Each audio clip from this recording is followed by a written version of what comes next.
د افغانستان اسلامي امارت د پاکستان د لومړي وزیر شهباز شریف خبرو په خبرګون کې ویلي دي که موږ تهدید کړی د ټي ټي پي مخه نشو نیولی. سلامونه ستړي مه شئ، وخت مو په خیر. پام وکړئ د یاران ټي وي یوټیوب چینل څخه د نن ورځې تازه او مهمو خبرونو ته.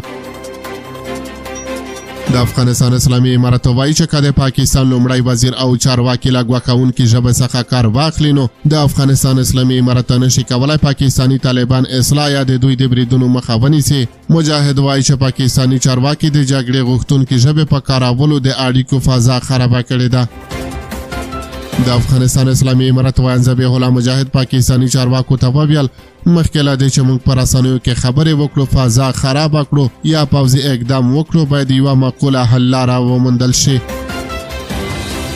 د افغانستان اسلامي امارت وایي ذبیح الله مجاهد تېره ورځ د پاکستان د امنیتي مطالعاتو مرکز ته وویل د کابل او اسلام آباد ترمنځ باید باور رامنځته شي. دا څرګندونې شاوخوا یوه اونۍ وروسته له هغې وشوې چې د پاکستان لومړي وزیر شهباز شریف د افغان طالبانو سره د اړیکو پرې کولو ګواښ وکړ. د پاکستان لومړي وزیر شهباز شریف د افغانستان اسلامي امارت ته ویلي و چې د پاکستان او پاکستاني طالبانو ترمنځ باید یو انتخاب کړي.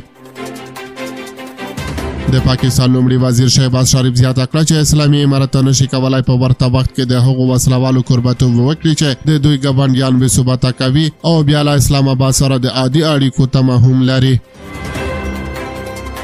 ذبیح الله مجاهد یې په ځواب کې وویل چې موږ له اوسني وضعیت څخه راضي نه یو ځکه چې دواړه خواوې د یو بل په وړاندې رسنیز تبلیغات کوي او پاکستاني چارواکي د ګواښونکو کلمو څخه کار اخلي او د افغانستان اسلامي امارت په وړاندې خبرداري ورکوي.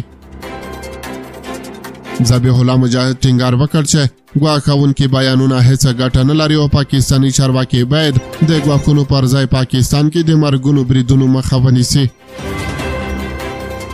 نوموړي زیاته کړه چې په پاکستان کې امنیتي پیښې د هېواد داخلي مسله ده او د پاکستان امنیتي ځواکونه د هېواد د ښارونو د امنیت ډډمن کولو مسؤلیت لري. اسلام آباد پر اسلامي امارت تور لګوي چې د پاکستاني طالبانو مشرانو ته پټنځایونه ورکوي او له افغان خاورې څخه په پاکستان کې وژونکي بریدونه تنظیموي، خو د افغانستان اسلامي امارت دغه تورونه په وار وار سره رد کړي دي.